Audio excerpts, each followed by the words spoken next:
बिस्मिल्लाहिर्रहमानिर्रहीम। Welcome back to my channel miss vlog 786। यकीनन friends आप ठीक ठाक होंगे। आपकी नॉलेज में कुछ इजाफा करती चलूँ कि ज़ुल हज की कौन सी तारीख योम हज एंड योम अरफा कहलाता है।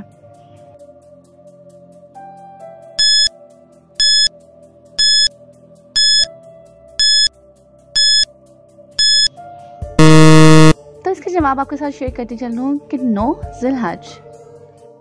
हज़रत सुलेमान अलैहिस्सलाम किन के बेटे थे?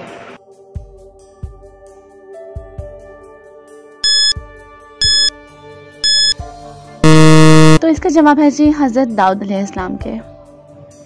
कौन से नबी जानवरों और जन्नात से बातें कर सकते थे?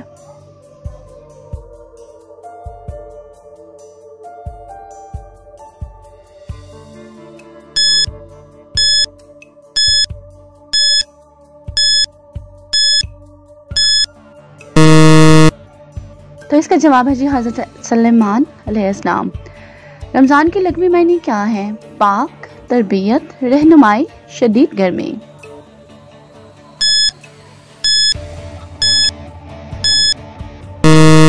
तो फ्रेंड्स इसका जवाब है जी शदीद गर्मी। नेक्स्ट क्वेश्चन आपके साथ शेयर करती चलूं कि इस्लाम से पहले काबा के गिर्द कितने बुत रखे हुए थे?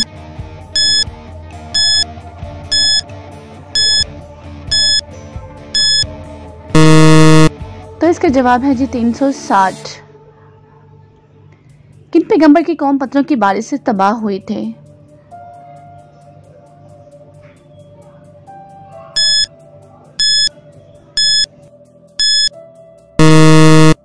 तो इसका जवाब है जी हज़रत हूद अलैहिस्सलाम।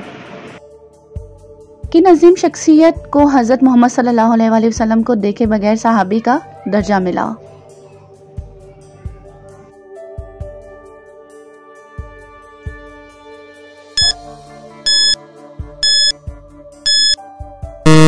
इसका जवाब है जी हज़रत अवैस करनी रज़ी अल्लाह ताला अन्हो। वो कौन है जो अजान देता है मगर नमाज नहीं पढ़ता?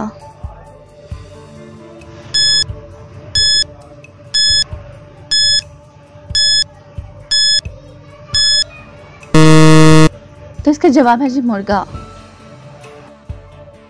मनासिक हज कब अदा किए जाते हैं?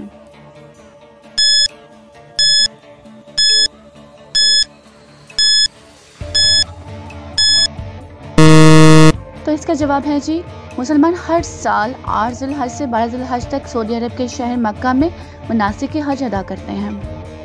और आपकी थोड़ी सी इस्लामी मालूमात में थोड़ा सा और मज़ीद इजाफा करती चलूँ कि क्या आप जानते हैं कि हज कब फ़र्ज हुआ?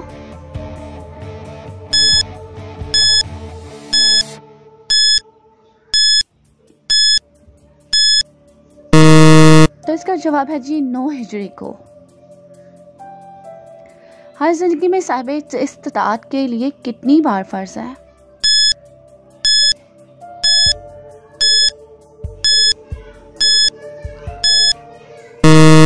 तो इसका जवाब है जी सिर्फ एक मरतबा। यकीनन आपकी नॉलेज में थोड़ा सा इजाफा हो गया होगा। इसके साथ ही मुझे इजाज़त दें। Thank you for watching. अल्लाह हाफिज़। अपने दुआओं में याद रखिएगा। अल्लाह हाफिज़।